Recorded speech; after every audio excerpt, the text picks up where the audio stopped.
Você já ouviu falar em Elisabeth Rodnesco? Ela é uma psicanalista francesa que criou um livro muito interessante, A Família em Desordem.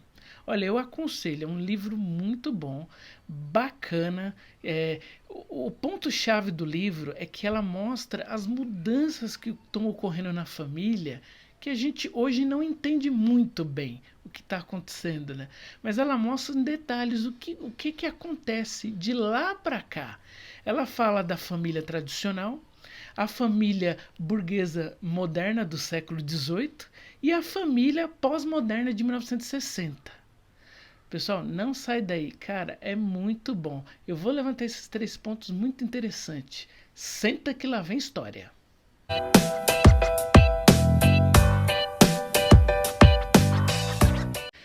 Fala galera, tudo bom com vocês? Eu tô aqui apresentando um pouquinho de história para vocês, muito bacana esse livro que eu indiquei aí da Elisabeth Rodnesco.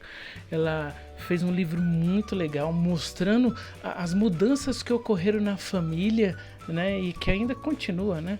Mas é muito legal, cara, não perde. Ela levantou 3 pontos bacanas que eu citei aí no começo, e um dos pontos é a família tradicional. Nessa época, a família tradicional ela estava alocada diretamente ao pai. O pai era a concentração de tudo, ou seja, ele que detinha os bens, né? Ele que dominava tudo, ele era o pai. Então a mulher ela não tinha os bens em sua posse. Ele era o detentor de tudo, né? E também surgiu a figura do primogênito nessa época, porque na ausência dos pais, o primogênito ele que herdava tudo. A ideia disso não era que o primogênito ele era o filho escolhido, ele era o queridinho. Era porque simplesmente eles não queriam destruir a família. A mesma coisa acontecia com a questão do pai ter a posse dos bens. A mulher ela não tinha a posse dos bens porque assim, para eles era numa separação era a destruição dos bens. E como o pai detinha tudo, então numa separação os bens ficavam intactos. Mesmo com ele, os bens ficavam intactos. E na figura do primogênito também. É isso que ela aponta lá no livro. É muito interessante, né? Que numa ausência dos pais, os irmãos não destruíam os bens. O bem continuava com o primogênito e a família continuava. Porque eles iam... o primogênito ia ser a figura do pai, né? E nessa época, a fidelidade da mulher, ou seja, a mulher não podia trair, cara. Se o cara sonhasse que a mulher traiu, acabou. A família era destruída, entendeu? Porque aí acabava, né? Acabava a família, mas os bens continuavam intactos, porque ficavam em prol do esposo. E olha que consequência interessante, né? O homem ele podia trair, porque assim, ó, se ele traísse, o ruim era para a mulher, mas não era ruim para a família. A família continuava, porque a mulher acabava se sujeitando a esse fato na família tradicional da época, né? Na família da burguesia moderna do século XVIII, a infidelidade do homem vira um grande problema. Porque assim, é uma época onde a família está mais amorosa, passa o homem e a mulher ser um casal mais unido. E com isso já não faz mais sentido nenhum o homem trair a mulher. Essa época também é voltada para a figura dos filhos, que passam a ser um investimento. Eles também herdam a verdadeira autoridade dentro da casa. Vê como muda as coisas. Na família tradicional, as crianças já não eram tão bem vistas com relação à educação. Tinha casos até que os pais doavam as crianças, ou abandonavam, ou até mesmo matavam elas.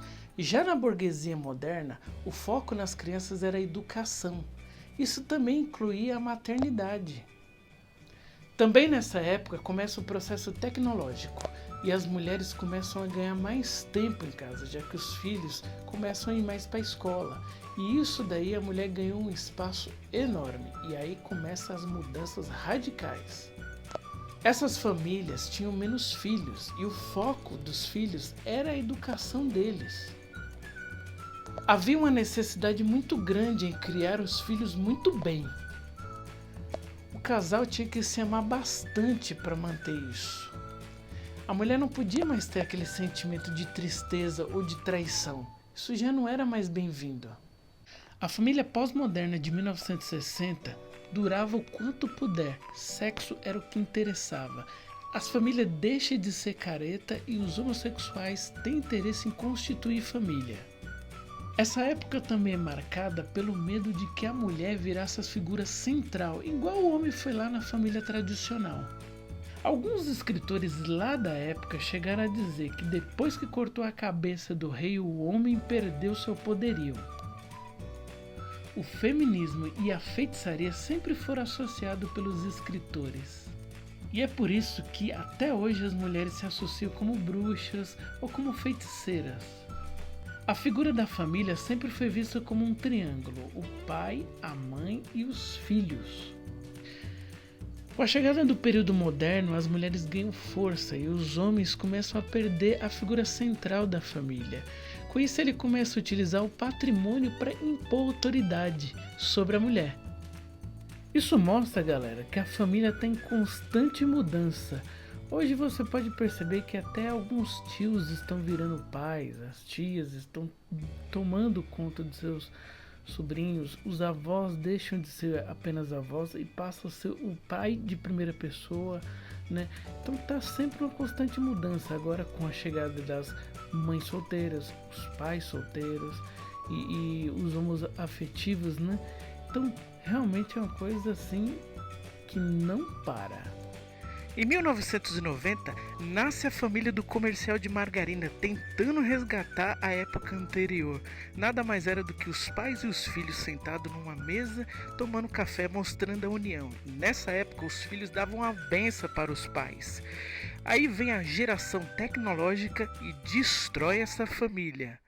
Onde será que a família vai parar com essas mudanças, hein? Galera, essa foi a dica de hoje. O livro da Elizabeth tá muito bacana, o livro, vale a pena ler e você começa a entender o porquê que hoje os homens utilizam automóveis, casa, tudo isso para impor sobre a mulher, né? E a mulher continua colocando aquele feitiço, aquela coisa que já é dela, mas que tem um toque lá da época, né? É interessante você começar a conhecer um pouquinho disso, que aí você entende os reflexos que hoje nós temos. Essa foi a dica. Dá um likezinho se você gostou da dica. Se inscreva aí no canal que tem mais. Até a próxima!